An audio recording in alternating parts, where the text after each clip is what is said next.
La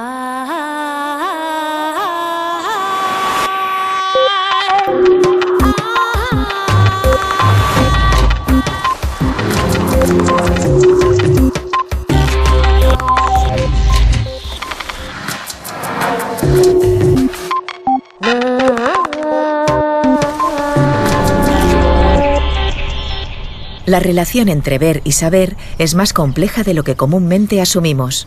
Beatriz de Gelder. Nuestro cerebro digiere mucha más información de la que percibimos. Así sucede con los estímulos visuales. La información que nos entra por los ojos la procesan zonas del cerebro consciente, a la vez que otras regiones de nuestro inconsciente. Beatriz de Gelder lleva años investigando en esta área desde Harvard, en Estados Unidos, y Tilburg, en Holanda. En este capítulo de Redes, charla con Punset sobre algunos de sus asombrosos resultados y le muestra la faceta de nuestro sentido de la vista más cercana a la intuición y a las emociones.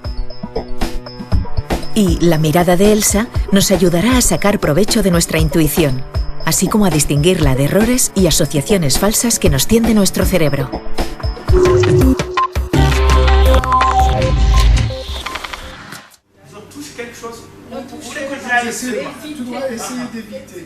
Fíjense en este hombre. Responde a las iniciales TN y tras sus 2 infartos perdió su visión por completo. Sorprendentemente, pese a su invidencia, TN pudo sortear los obstáculos que un equipo de científicos le interpuso en este pasillo, en un experimento que diseñaron para investigar un tipo particular de ceguera. TN no tenía la menor idea, no sabía cuáles eran los obstáculos, pero los esquivó sin tropezar con ninguno de ellos. ¿Cómo lo hizo? Hoy lo averiguaremos con Beatriz de Gelder, la principal investigadora de este y otros trabajos relacionados con lo que los científicos denominan visión ciega o ceguera cortical. Beatriz, llevas trabajando en esto muchísimos años. Hay varias cosas que querríamos saber. En primer lugar, ¿cómo descubriste que algunas personas no podían ver, pero no porque tuvieran problemas en los ojos, los tenían perfectos, sino porque su neocórtex no funcionaba, pues habían sufrido una lesión, un ictus o un daño cerebral? ¿Cómo relacionaste una cosa con la otra? Bueno, debo aclarar que no fui la primera persona en descubrirlo. Lo que hice fue llevar el descubrimiento un paso más allá, por así decirlo. Pero la posibilidad ya se había barajado hacía por lo menos un siglo. Sin embargo, era una corriente minoritaria en el mundo científico que nadie se tomaba muy en serio y sobre la que muchos decían, bueno, quizá. Resultaba casi anecdótica. La investigación sobre la visión ciega no despegó hasta que empezaron a realizarse estudios con monos y ensayos en pacientes humanos a principios de la década de 1970. El trabajo con monos fue muy importante, porque permitió avanzar en el tema con métodos que jamás se habrían utilizado en humanos. A los humanos no se les puede extirpar la corteza visual. En cambio, a los monos sí. Puede hacerse con cirugía. Hoy en día incluso pueden usarse métodos menos invasivos. También se estudiaron pacientes, por supuesto. Tras la guerra, algunos pacientes con daños cerebrales muy concretos llegaron a los hospitales. Y expertos con formación neurológica empezaron a trabajar con ellos, con la intención de estudiar los fenómenos clínicos, pero sobre todo, la curiosidad de ver qué podía estar sucediendo con estos pacientes. Beatriz, vamos a ver, ¿cómo podríamos contarle a la gente este hecho aparentemente imposible? Me refiero a vuestro vídeo, en el que vemos a una persona ciega sorteando todo tipo de obstáculos, la mesa, una silla, paquetes pequeños, uno detrás de otro. ¿Cómo puede hacerlo? ¿Qué está ocurriendo? Bueno, es importante recalcar, como has hecho antes, que los ojos de este hombre están bien, están perfectos, y que hablamos solamente de estímulos visuales, porque repetimos el experimento con otras condiciones controladas. Por ejemplo, le pedimos que se pusiera auriculares para que no pudiera oír nada. Para que no llegara el sonido. Para que no llegara el sonido, pero eso no cambiaba nada su desempeño, que no dependía de obtener la ubicación de los objetos a través de los sonidos. No dependía de eso. Sin embargo, si le pedíamos que se pusiera gafas oscuras, empezaba a chocarse con todo y ya no podía hacerlo. Así que los ojos deben funcionar. Los ojos deben estar perfectamente intactos. La información visual debe llegar a los ojos. Si no es así, no se logra nada. Por eso es un poco engañoso decir que la persona está ciega. Por desgracia, el término visión ciega lo evoca. Y por supuesto, constituye una paradoja. Ahora mismo prefiero hablar simplemente de daño cortical, de personas que ven pese a sufrir daño cortical. Una mera descripción que no es tan controvertida. En las personas que padecen visión ciega, también llamada ceguera cortical, sus ojos funcionan perfectamente. Su retina capta los estímulos visuales y sus nervios ópticos los transmiten al cerebro sin problema. Pero la corteza visual de su cerebro ha sido dañada a causa de alguna enfermedad, como un ictus, un infarto o una infección grave, y el paciente pierde la visión total o parcialmente. Así, aunque los ojos reciban estímulos, el paciente no percibe la información de manera consciente. Pero de todos modos, el cerebro inconsciente procesa parte de esta información visual a través de otras rutas. Los científicos están estudiando estos circuitos paralelos relacionados con nuestra visión. Beatriz de Gelder ha estudiado una región cerebral implicada en nuestra visión inconsciente. Se trata del tectum oculículo superior, una zona común a otros animales y que en peces y aves constituye la principal área de control de la visión. En cambio, en humanos, muchas de sus funciones están eclipsadas por la corteza visual, la que rige nuestra visión consciente. Pero aún así, esta zona todavía participa en algunas tareas, como por ejemplo, el movimiento de nuestros ojos. De este modo, la información visual sigue otras rutas al margen de nuestro cerebro consciente. Esto explica en parte que alguien con ceguera cortical pueda sortear sin saberlo una serie de obstáculos o responder a la expresión facial de alegría o de tristeza de otra persona.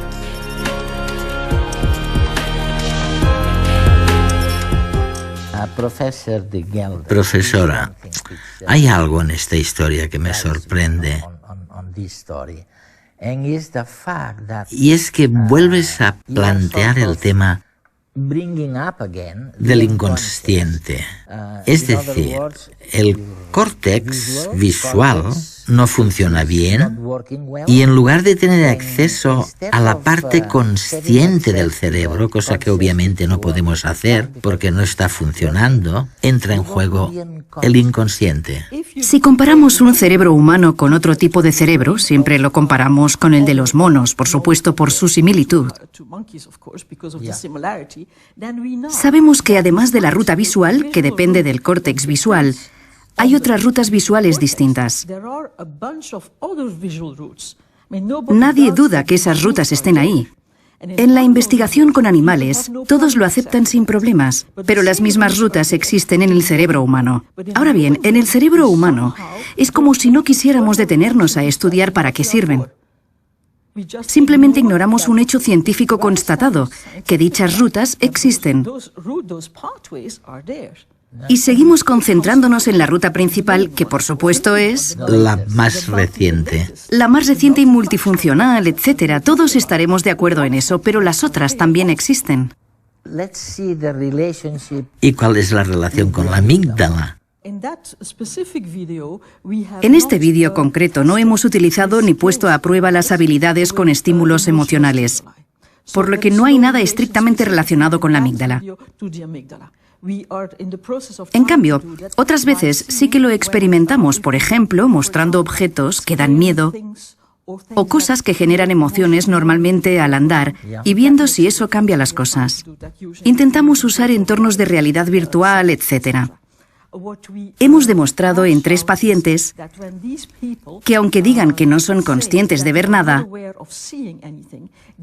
siguen reaccionando a la emoción de los objetos que los rodean, por ejemplo, en el caso de caras o de expresiones corporales. Eso es. Y eso sí que requiere la colaboración entre el sistema visual y la amígdala. Y funciona perfectamente en estas personas también. Esto lo habéis intentado, en el sentido de que, por ejemplo, supongamos que tenemos a alguien que sonríe de felicidad, ¿verdad? Y otra persona con un rostro muy triste al lado. Resulta que tanto si los pacientes los ven como si no, siguen reaccionando. Actuarán y reaccionarán a la tristeza o a la sonrisa o al miedo del rostro que vean. Es increíble, ¿no? Si les preguntamos, ¿veis o no veis un rostro en la pantalla que tenéis delante? Nos dirán, yo no veo nada. Sin embargo, cuando les colocamos pequeños electrodos en los músculos del rostro, constatamos que reaccionan perfectamente al rostro ajeno. Ante una cara temible, reaccionan. Podemos medir la diferencia entre la potencia eléctrica de los músculos que normalmente crean esa expresión.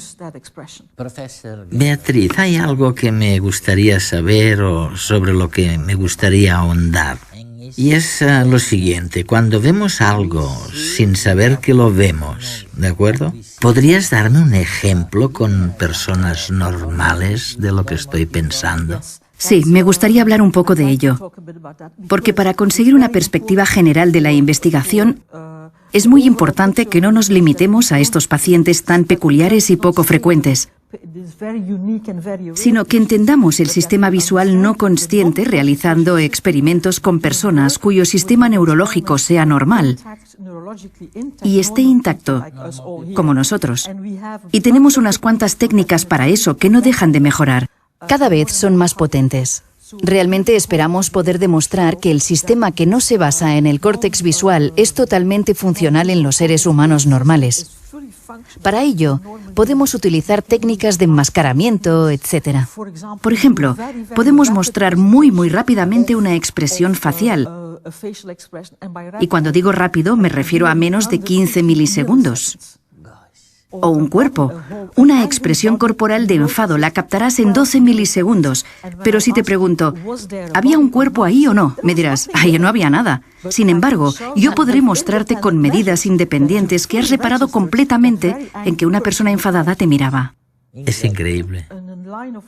En una línea de trabajo en la que también participo y que tiene que ver con el lenguaje corporal, esto está clarísimo. Constatamos que el cerebro reacciona a las señales del lenguaje corporal en cuestión de milisegundos. Es decir, antes de darnos cuenta de que hemos visto algo, antes de ser conscientes de haberlo visto, el cerebro ya ha reaccionado. ¿Al cuerpo? Al cuerpo de la otra persona, sí. Muy rápidamente. Sin duda, ahí se esconde mucha información. Evidentemente, también hay mucha información en el rostro. Hay tantísima información ahí, y el ser humano invierte tanto en los intercambios verbales que todos observamos los rostros con detenimiento, etcétera, etcétera. Sin embargo, sabemos que el sistema visual también funciona muy bien en la periferia. Es decir, si me pides que mire ahí, seguiré pudiendo ver todo lo que sucede alrededor de ese foco de atención. Y eso se escapa de nuestra conciencia. Científicos como John Barr, Greg Gigerenzer o John Dylan Haynes nos han enseñado en otros capítulos de Redes que la intuición y el inconsciente son tan válidos como la razón. Aunque no lo creamos, nuestro inconsciente también influye en nuestra toma de decisiones y influye en el momento de valorar cuanto nos rodea. Y lo hace incluso antes que nuestro cerebro consciente, que nuestra razón. Los trabajos de Beatriz de Gelder también avanzan en esta línea y así nos lo muestra en este programa. Nuestro cerebro utiliza y procesa mucha más información visual de la que somos conscientes. Y buena parte de esta información que escapa a nuestro razonamiento pasa además por los centros del cerebro que rigen nuestras emociones. Es increíble porque lo que afirmas es que ver no es lo mismo que saber que ves. Nos dices que la relación entre ver y saber que estamos viendo algo es mucho más complicado de lo que se suele creer. Sí, en cierto modo así es. De hecho, estoy de acuerdo con lo que dices y casi se podría decir que las personas solamente quieren saber lo que quieren saber. Por lo menos muchas veces es así. En ocasiones no vemos lo que tenemos delante de las narices porque no queremos saberlo. Así que la noción de saber se utiliza aquí en un sentido muy limitado. Hay otro montón de cosas sobre las que no queremos saber nada, por así decirlo. O sea, podríamos incluir aquí lo que vemos al instante, o imaginamos, o lo estamos inventando. Sin duda. Sin duda. Todos los aspectos de lo que podríamos llamar intuición. Eso es. Cuando hay que contraponer el conocimiento a la intuición, y nos han educado para que no confiemos en las intuiciones, porque las consideramos efímeras y engañosas, poco fiables, cambiantes. Las impresiones rápidas y todo ese tipo de cosas deben filtrarse a través del raciocinio y, por supuesto, llegado a ese punto, desaparecen de nuestra percepción consciente. O sea que es fantástico pensar que realmente lo sabemos.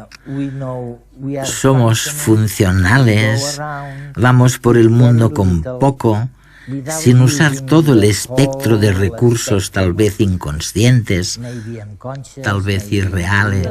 Pero probablemente sí que los usemos, por lo menos en parte. Lo que pasa es que no somos conscientes de ello. ¿Y qué hay del futuro? El futuro médico. Es un tema muy importante, pero del que se derivan dos aspectos. El primero es, ¿qué podemos hacer por los pacientes que sufren daños cerebrales? El segundo es, ¿qué podemos hacer para la vida cotidiana de las personas? Creo que puedo hablar de ambas cosas. Para los pacientes es muy interesante porque uno de nuestros pacientes es un hombre muy culto y resulta que tiene problemas para aceptar que ve cosas de las que no es consciente. Por eso lo desestima como si no fuera importante. No deja de decir, no veo nada, no me digas que me fíe de la intuición porque no veo nada. Queda patente que el control racional limita sus posibilidades. Intentamos decirle, sí que puedes, ten confianza, hazlo. En su día a día, cuando nadie lo mira, sí que lo hace. Se mueve en la cocina de su casa, según me cuenta su mujer, y puede hasta agarrar objetos, etc. Un colega mío en Aberdeen está entrenando sistemáticamente a estos pacientes, trabajando para que confíen en estas habilidades suyas que no acaban de comprender, sus habilidades visuales. Por otro lado, en el caso de personas normales neurológicamente hablando, creo que es muy importante que nos replanteemos la importancia que tiene la intuición en la vida de las personas. Porque como consecuencia de nuestra cultura occidental y de nuestra educación, tenemos tendencia a desestimar la intuición. Cuando las cosas se ponen serias ya no confiamos más en ella. Creemos que hay que conseguir pruebas sólidas y ese tipo de cosas.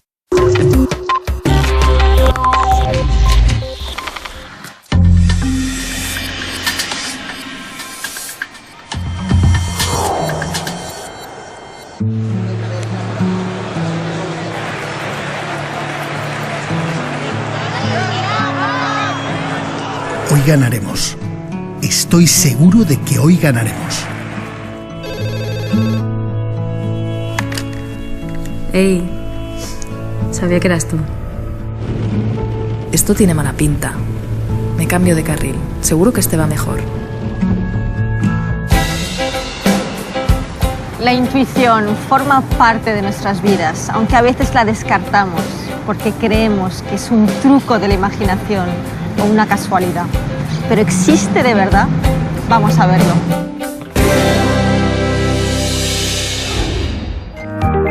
La visión humana parece sencilla. Los ojos reciben imágenes que el cerebro procesa. Pero en realidad tenemos dos circuitos visuales, uno consciente y el otro inconsciente. Y por ello vemos más de lo que creemos. Absorbemos y acumulamos información visual que no penetra en nuestra mente consciente. Nuestros cerebros reaccionan con ansiedad ante imágenes de caras que expresan miedo, aunque sean tan rápidas que no somos conscientes de que las vemos. Y es que la amígdala, el centro emocional del cerebro, reacciona a imágenes que solo vemos durante 33 milisegundos, un tiempo demasiado corto para que nuestra mente consciente pueda registrarlas. Pero dependemos tanto de nuestro sentido de la vista que no estamos acostumbrados a utilizar nuestro circuito visual intuitivo. ¿Cómo funciona la intuición, sutil y callada, frente a la lógica aplastante que suele determinar nuestras decisiones conscientes? Imagina que quieres elegir a alguien para que te aconseje. ¿De quién te fiarías más? ¿De la lógica o de la intuición? Deberías escogerme a mí. Soy fría, lo tengo todo calculado y no me dejo llevar. No como ella, porque es algo muy difícil. Bueno, a mí lo que me gusta es... Aquí tengo unos datos que lo corroboran. Puedes leerlos y comprobar que soy una persona muy lógica. Tengo unos recuerdos que me definen. Mira, no la escuches. Soy yo. Seguro que todo lo que te dice es muy arriesgado. ¿No te das cuenta? Claro que a veces nos puede parecer intuición lo que simplemente es un prejuicio o un error de la mente. ¿Por qué? Porque estamos programados para la vida en la sabana africana y no para el mundo urbanizado e industrializado donde vivimos la mayoría. Nuestras mentes funcionan con lo que podría describirse como un sistema operativo que tiene 100.000 años de antigüedad.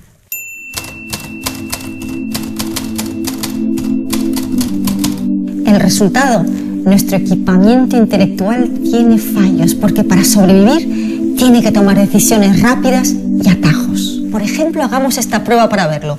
Contesta estas preguntas sin pararte a pensar. ¿En qué continente está Kenia? ¿Cuáles son los dos colores de un tablero de ajedrez? Di el nombre de cualquier animal. África. África. África. Pues que ni idea. Blanco y negro. Blanco y negro. Blanco y negro. El leopardo. Una cebra. El hombre. Un koala. Un león. Más o menos el 50% de las personas habrán contestado la tercera pregunta con un animal africano. Y un 20% dirá el animal cebra. Pero ¿qué pasaría si hubiéramos preguntado directamente por un animal sin hacer las dos preguntas anteriores? Vampiro. Ay, no, perdona. Ciervo. Pues que solo un 1% aproximadamente habría dicho cebra. Entonces, ¿cómo puedo saber si estoy siendo intuitivo o si me está engañando el cerebro? La intuición suele manifestarse con emociones y sensaciones físicas. Los centros emocionales del cerebro y los nervios alrededor del estómago llevan más tiempo evolucionando que el lenguaje. Así que si estás dudando para tomar una decisión, piensa en las alternativas con calma y fíjate en qué impacto tienen en tu cuerpo. Si estás tenso o incómodo, podría darte una pista importante. Y ahora veamos cómo podemos entrenar nuestros pensamientos intuitivos para ayudarnos a tomar decisiones y resolver problemas.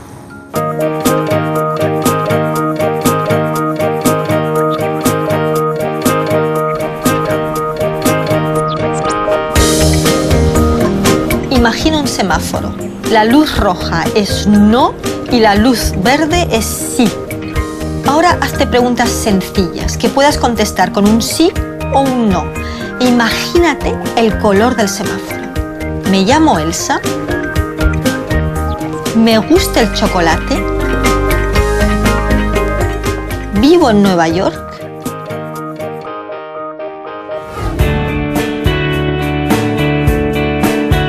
Cuando te hayas hecho muchas preguntas fáciles y tu cerebro está entrenado, puedes hacerte una pregunta de la que no sepas la respuesta. Por ejemplo, ¿cómo me sentiré en este nuevo trabajo? con esta persona, en esta nueva casa, inconscientemente te vendrá un color a la cabeza. La señal del semáforo te dice lo que piensa la intuición. No es magia, es inteligencia emocional.